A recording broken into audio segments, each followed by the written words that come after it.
میں اس کے کان بھی بن جاتا ہوں, اس کی آنکھیں بھی بن جاتا ہوں, اس کی زبان بھی بن جاتا ہوں, اس کے ہاتھ بھی بن جاتا ہوں, اس کے پاؤں بھی بن جاتا ہوں. لوگ پوچھا کہ مطلب کیا؟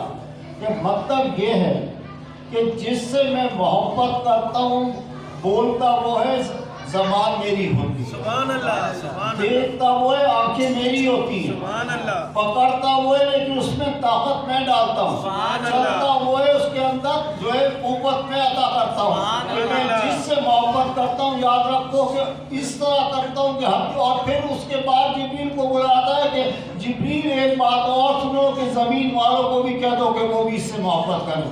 زمین میں بھی اس کا یہ سمجھو کہ چرچے ہو جاتے ہیں.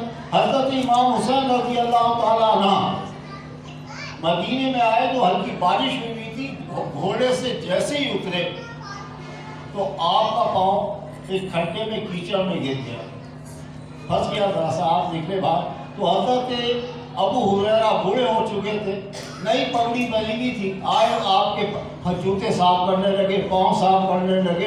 تو آپ نے کہا کہ حضرت آپ تو بہت بزرگ آدمی ہیں, آپ ایسا نہ کریں, اس لیے کہ اولاد رسول تھی. کہنے لگے حسین بات یہ ہے کہ میں نسبت رسول کی خدمت کر رہا ہوں. تو اللہ سے دعا ہے کہ اللہ تعالیٰ ہم سب کو ان کے نقش قدم پہ چلنے کی توفیق عطا فرمائے اور اللہ کے ذکر حق کی توفیق عطا فرمائے, اس لیے کہ جس سے رب محبوب بنا لیتا ہے اس کی بات ہی کیا ہے. تو اللہ سے دعا ہے کہ اللہ تعالیٰ ہم سب کو ان کے نقش قدم پہ چلنے کی توفیق عطا فرمائے. اس کے بعد ہے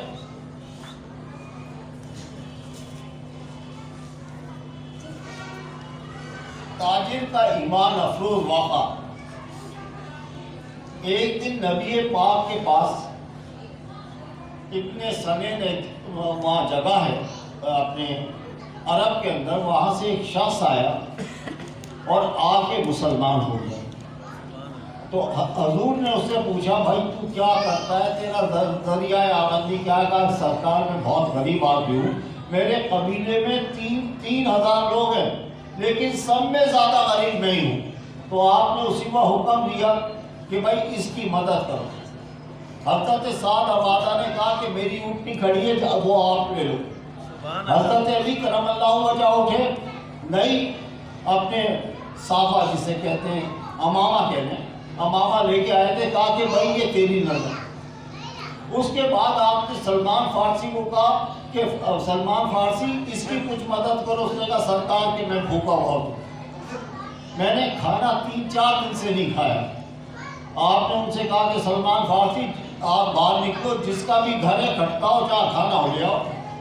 تو جب آپ باہر نکلے تو سب میں پہلے آپ کی نظر جو حضرت فاطمہ الزہرا کے گھر پہ پڑی, حضرت علی کرم اللہ وجہ کے گھر. تو آپ نے دروازہ کھڑکایا, اندر سے آواز آئی کون ہے؟ کہا کہ سرکار آپ کا غلام سلمان فارسی.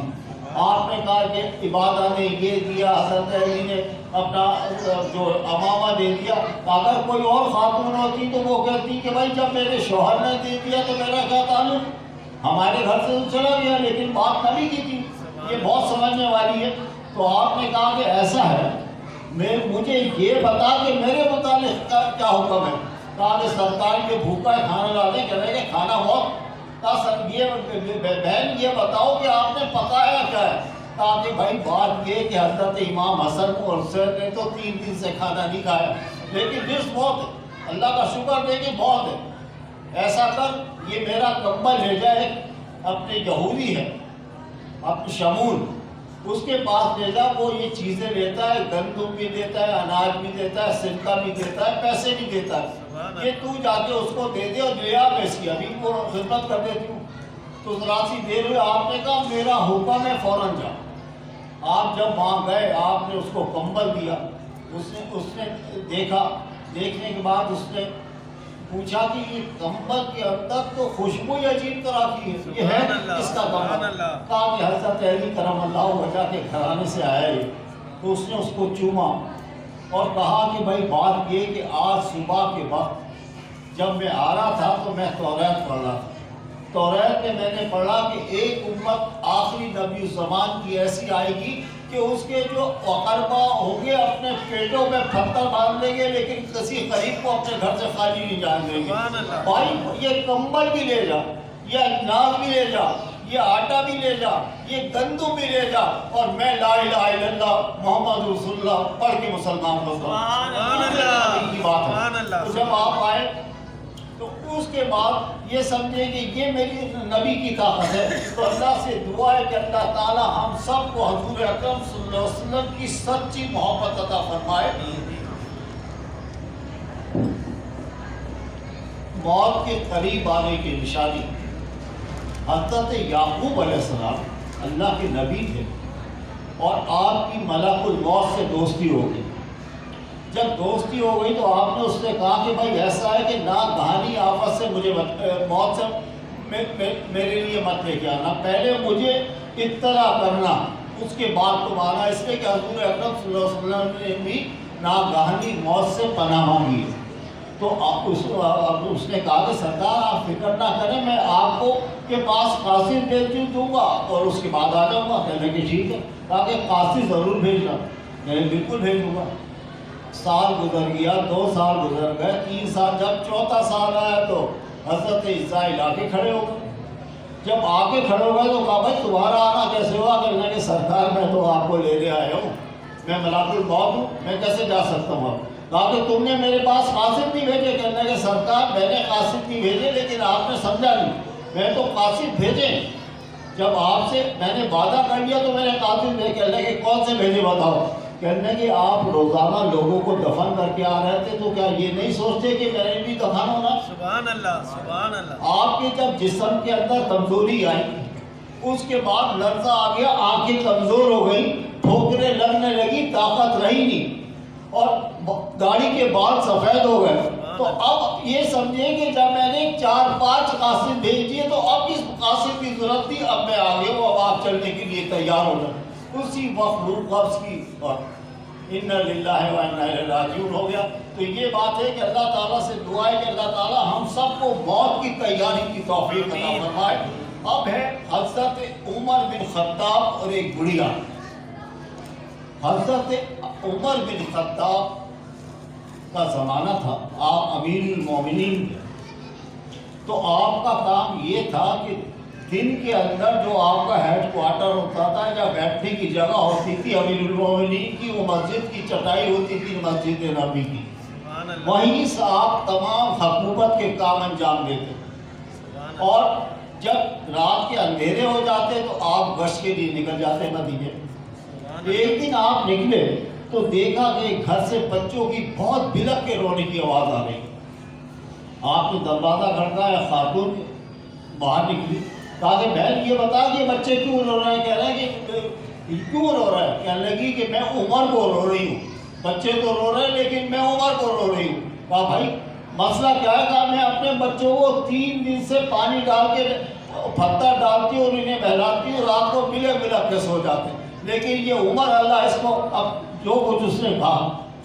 آپ عمر جیسا آدمی جو دل اس وقت رونے لگا، اسی وقت بیت المال میں گئے، آٹے کی بوری اٹھائی، گھی اٹھایا، ہر چیز لے کے وہاں نکلنے لگے، تو آپ کا خادم تھا اسلم، اس نے کہا کہ سر امیر المومنین میں اٹھا دیتا ہوں، تو کہنے لگے یہ بتا کہ قیامت میں میرا گوشت تو اٹھائے گا یا میں اٹھاؤں گا؟ کہنے لگے سرکار آپ ہی اٹھائیں گے، تو آپ نے کہا مجھے لے جانے دے۔ امیر المومنین کی بات دیکھیں، جو یہ سمجھیں کہ 32 لاکھ مربع گز کا مالک ہو، آدھی دنیا کے اوپر تو حضرت عمر کی حکومت تھی، اس جیسا امیر المومنین۔ خیر صاحب جب وہاں پہنچے تو آپ نے دروازہ کھڑکایا، بڑی بی نے دروازہ کھولا، بڑھیا نے آپ نے کیا کیا، اسی وقت سبزی کاٹنی شروع کر دی، آٹا کا گھون، بچوں کو جب کھانا سامنے رکھا تو بچے جو تھے یہ نڈال تھے، آئی سمجھی، اور یہ سمجھے ان کی آنکھوں میں آنسو جیسے ہو جاتے ہیں آگے، تو آپ نے کہا کہ یہ روئے بہت ہیں، میں انہیں ہنساؤں کیسے؟ آپ نے کھانا ان کے سامنے رکھا، جب وہ کھانے لگے تو ان کو بہلانے کے لیے آپ نے عجیب ہی حرکتیں شروع کر دی، کبھی اوپر ہوتے کبھی نیچے ہوتے، اور کتاب میں لکھا ہے کہ بکرے کی بچی کی طرح چل کے جو ان کو بہلا رہے ہیں۔ آخر عورت جب وہ کھا چکے تو آپ نے کہا کہ بیوی ایک بات ہے کہ اب یہ تیرا کام تو ہو گیا۔ وہ اس عورت نے کہا تو ہے کون؟ کہنے کی بات یہ ہے کہ عمر کو تو برا لگے۔ عمر کے اپنے بہت کام ہیں، حکومت کے بھی کام ہیں اور باقی اور بھی کام ہیں، اس کے علاوہ اور کچھ نہیں کہنے لگے یہ بتا تو ہے کون؟ کہا میں عمر بن خطاب ہوں۔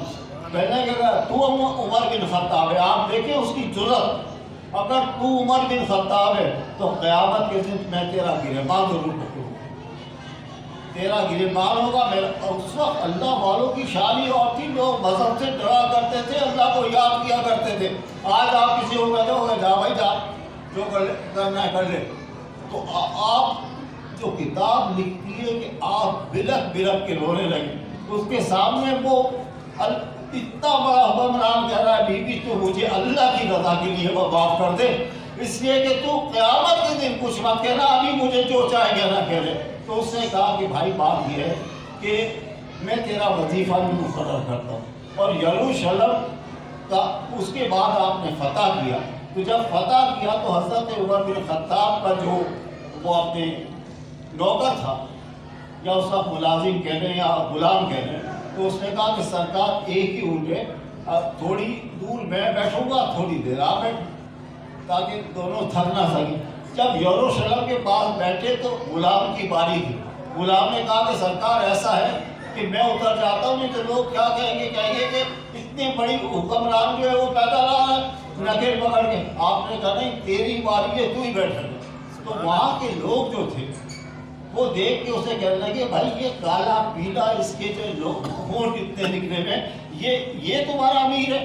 تو حضرت عبید نے کہا کہ بھائی یہ ہمارا امیر نہیں ہے، ہمارا امیر تو یہ ہے جو نکیل پکڑ کے آ رہا ہے اور یہ اس کی شان ہے۔ تو اللہ سے دعا ہے کہ اللہ تعالیٰ ہم سب کو ان کے نقش قدم پہ چلنے کی توفیق عطا فرمائے، اس لیے کہ ہمارا حال تو یہ کہ اگر ایک کاؤنسلر بھی ہو تو ہم اس کے دروازے کیا آفس کے اندر نہیں گھس سکتے بغیر پرمیشن، وہ آپ کی بے عزتی کر دے گا 2 منٹ میں، بیگم یہاں جاؤ بیٹھا ہو، اندر غصے کی ضرورت نہیں۔ اور اتنا بڑا حکمران، تو بھائی یہ وہ لوگ تھے جنہوں نے اسلام کے نام کو روشن کیا۔ تو اللہ سے دعا ہے کہ اللہ تعالی ہم سب کو ان کے نقش قدم پہ چلنے کی توفیق عطا فرمائے۔ اس کے بعد ہے دنیا میں فقیری۔ محدث ابن جوزی ایک بزرگ کا واقعہ لکھتے ہیں کہ میرے گھر میں بڑی سبق، اس کو سنیے گا، کہ میرے گھر میں ایک کام نکل آیا۔ یقینی بات ہے جب کام نکل آتا تو 1 کے 10 نکلتے، تو میں مزدوروں کو ڈھونڈنے گیا۔ یقینی بات ہے جیسے لیاقت مارکیٹ میں اور جگہ پہ بیٹھے ہوتے ہیں، اس کے اوپر فٹ پاتھ کے اوپر اپنے بیلچے رکھ کے پھاوڑے رکھ کے کہ جو آئے گا ہمیں لے جائے گا۔ تو کہنے کہ جب میں وہاں گیا تو میں نے ایک بچے کو دیکھا، تھا تندرست، بڑا خوبصورت اور لمبا چوڑا، لیکن تھا ذرا کمزور بدن کا، لیکن اس کو دیکھ کے میں نے دیکھا کہ اس کے ماتھے کے اوپر جو ہے نماز کا نشان ہے پورا۔ سبحان اللہ، سبحان اللہ۔ میں نے اس بچے کے پاس گیا، میں نے کہا جی بات یہ ہے کہ آپ میرے یہاں مزدوری کرو گے؟ کہا کہ سرکار بیٹھے ہیں مزدوری کے لیے، اور کس کے لیے بیٹھے؟ اگر ہم اس قابل ہوتے تو لوگ یہاں نہ بیٹھتے۔ تو انہوں نے کہا آپ میرے ساتھ چلو میرے گھر، میرا کام ہے۔ حضرت میری 3 شرطیں ہوگی۔ کہا کون سی شرط؟ کہنے کے بعد یہ ہے کہ میں آپ کے ساتھ جاؤں گا تو جب اذان ہوگی تو پھر میں آپ کی بات نہیں سنوں گا، پھر میں اپنے رب کی طرف جاؤں گا۔ ایک میرے مطابق کچھ پوچھنا نہیں، آپ آئی سمجھ جی، میرے مطابق کچھ بھی نہ پوچھنا، اور دنیا لیتی ہے 4 ریال، میں لوں گا 3 ریال۔ بہت بڑی بات۔ اپنے گھر لے گئے، جو مزدور 3 گھنٹے میں کام کرتے ہیں، پتا چلا اس لڑکے نے 2 گھنٹے میں 1 گھنٹے میں کر دیا۔ آپ بڑے متاثر ہوئے، آخر آپ کے لڑکے نے اور بچی نکلوائی وہ، اور یہ کیا کہا کہ بھائی اذان ہو گئی تھی، کہنے کہ اس کو ادھر کرتے، کہنے کہ تیرے باپ سے میرے پہلے جو ہے بات ہو چکی ہے، میں اللہ کے موقع پہ نہیں سنتا۔ جب نماز پڑھ کے آئے تو آپ کی زوجہ نے کہا کہ بیچارے نے سارے دن محنت کر رہا ہے، اس کو کھانے کے لیے پوچھ لو۔ جب کھانے کے لیے پوچھا تو اس نے کہا میں معذرت کھاؤں اس لیے کہ میں روزے رکھتا ہوں، نفلی روزے سے ہوں، میں وہ نہیں کروں۔ ایسا وہ چلا گیا۔ جب دوسرے دن میں اسے گیا ڈھونڈنے تو پتا چلا اپنی جگہ پہ نہیں۔ پوچھا کہ بھائی کہاں ہے؟ کہا کہ سرکار یہ صرف ہفتے میں 1 دن آتا ہے، باقی دن وہ اللہ کا ذکر کرتا ہے دن و رات، اور اللہ کو یاد کرتا ہے۔ صرف ہفتے میں 1 دن آتا ہے مزدوری کے لیے، اور اس کے 3 ریال 1 ہفتے کے لیے کافی ہوتے ہیں۔